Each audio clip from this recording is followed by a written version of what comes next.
Горни полог. Машка носија.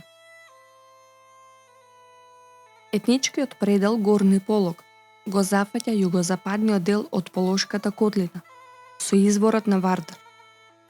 На исток граничи со Порече, на југ со Мавровско поле, на југозапад со Горна река, а на запад преку кораб со Албанија.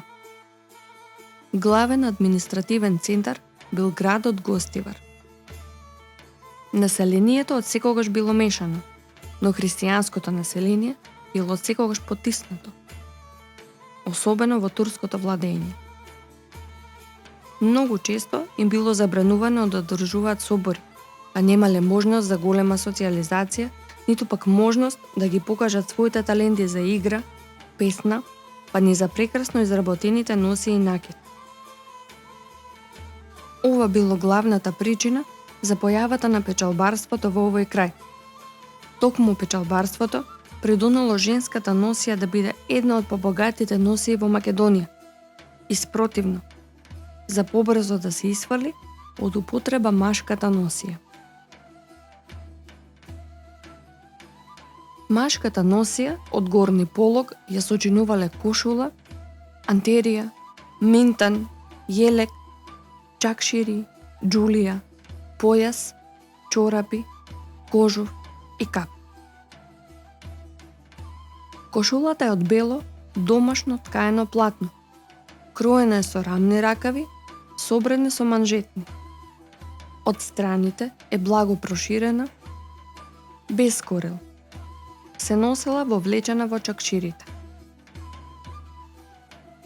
Чакшири или беневреци се изработени од бела или црна клашна, украсени со црни гајтани.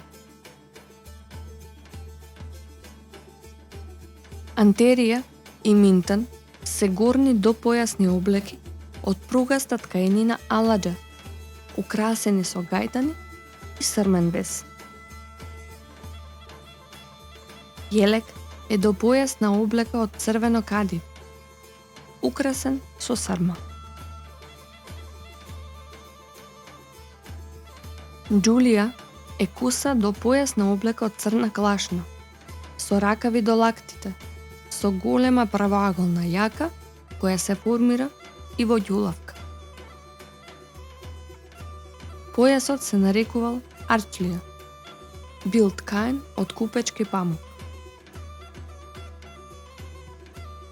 Чорапите се плетеле од волна во комбинација со срма.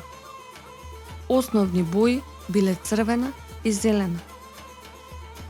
На главата се носело капа, видна шубара од црна јагнешка кожа.